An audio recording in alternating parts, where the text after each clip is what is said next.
What's going on, guys? My name is Wade with TechDaily, and in this video, we are checking out two mechanical keyboards from Akko. Now, to be totally honest, these are really the first mechanical keyboards I've personally had for my own desk setup. I'm definitely new to these budget keys, but if you're looking for some affordable but still really high quality mechanical keyboards like I am that are customizable with RGB lighting and seemingly all the features and functions you could ask for, Akko really has some great options. The two models that I have here are the 5075 and the PC98. They're a bit different from one another as far as the hardware and everything. I'm going to go over the specs of each one, talk about the different switch options, give you a bit of a typing demo so you can hear what they sound like. But first things first, let's check out what comes inside the box when you buy one. So the first one here is the 5075B Plus with ASA profile, black, gray, and some extra cyan colored caps that you can swap out. And this model keyboard has two switch options to choose from on Akko's website, the CS Silver and the Wine Red, which is what I got. Inside the box, obviously the first thing you'll find is the keyboard itself, and underneath that there's a pretty comprehensive user manual with all your setup information. And inside this additional box here you'll find a few more things, including some removal tools for the keycaps and the switches, along with a USB-A to USB-C cable for charging and for a wired connection, and the additional cyan colored keycaps that you can swap out if you'd like. These are super nice and they're really easy to pop off and on, which I'll show you in a second. The 5075 is a TKL or 10 keyless keyboard, so a keyboard without the extra number pad, which actually is my preference. It just allows for a bit more desk space for me for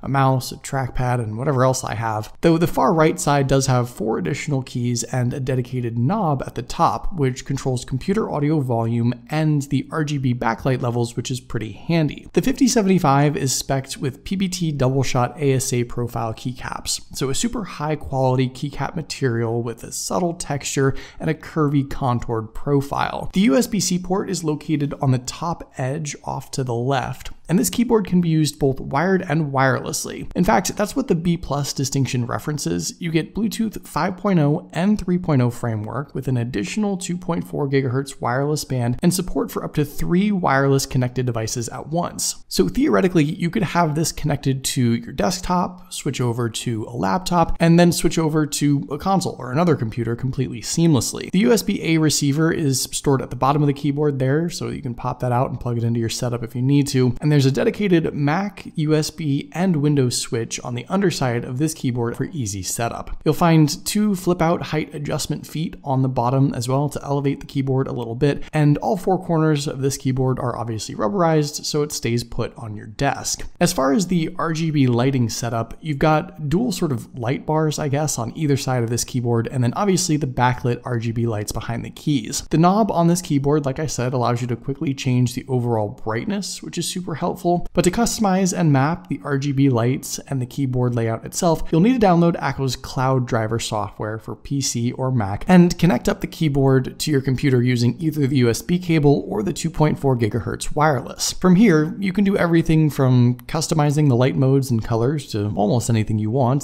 remapping the keys, creating some macros. The app itself is a little slow, but it's super easy to use, and there's a ton of options here to not only get the right look for the keyboard and your setup, but also ensure you have the exact layout and key mapping you need. Now, on the topic of the keys, the 5075 ships with the black and gray combo, but you get a couple dozen extra cyan keys you can swap out. Super easy to do with a keycap removal tool, even for someone like me who isn't as familiar. And here's what the keyboard looks like with some of those keys replaced. I actually really like the look of the cyan myself. My 5075 is spec'd with Akko's CS Wine Red switches, which you can see here. And as far as the specifics of this particular switch, here is that info. Like I said, I don't personally have much experience with mechanical keyboards, to be totally honest. I'm approaching this from a complete beginner's perspective, but out of the box, I found this keycap and switch setup to be really nice. There's plenty of travel, the switches aren't particularly loud, they have sort of a softer sound,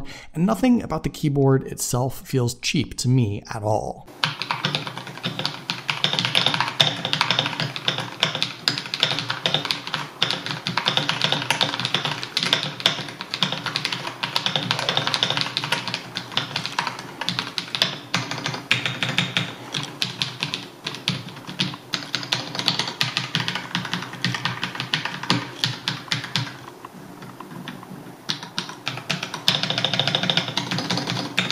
So for comparison's sake, I also got this keyboard, Akko's PC98B Plus Air. Now this keyboard ships with a Mac keycap setup along with the full number pad and different switches and keycaps, so you'll be able to see and sort of hear the difference if maybe you're doing some comparison shopping too. This one didn't come with any extra keycaps to swap out, but inside the box everything else is the same. User manual with setup instructions, keycap and switch removal tools, and a USB-A to USB-C cable for that wired connection. This keyboard also supports the multiple Bluetooth modes and device switching, though it only has a simple on-off switch underneath. It does have its USB dongle underneath though as well, similar USB-C port just at the top center, flip out feet to position it more upright again, and fully customizable RGB lights that are also customized using Akko's Cloud Driver software. The main differences with this keyboard compared to the 5075 from earlier obviously is the size. For one, you can see the size difference there with and without the number pad, and also the switches and keycaps. The PC98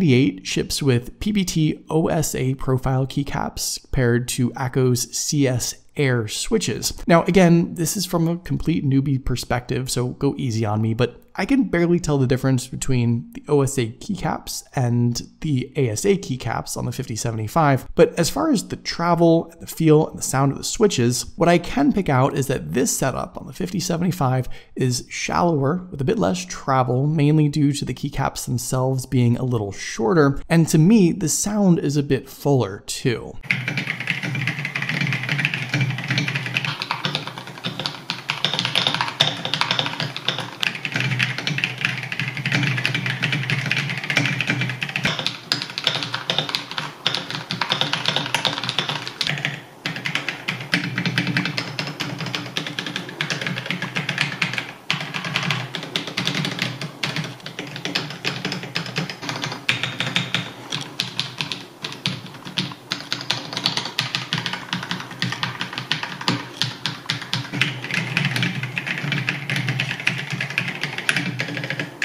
Now, I totally understand that there's probably more to each of these keyboards that I'm missing. I know some people mod these keyboards with different plates inside and pads and lube up the switches a certain way, but just out of the box for someone getting into the mechanical keyboard space for the first time, Akko I think delivers affordable and easy to set up keyboards that give someone like me a broad introduction to something like this. And I'm glad that I have both of these keyboards with different keycaps and different switches that I can play around with to see what I like. They're both super affordable mechanical keyboards in my opinion for my purposes. They look great, they're very high quality with the build, and for entry-level mechanical keyboards, I'm super happy with both of them. So there you go, those are my general thoughts on a couple budget keyboards from Akko. What do you guys think? Would you add either one of these to your setup? Maybe you can inform me a little bit on some other things I should look out for when deciding on mechanical keyboards. I'd love to learn more about this stuff for sure. But hopefully you guys did enjoy this quick video. Be sure to follow TechDaily on Twitter and subscribe to the TechDaily YouTube channel if you haven't already,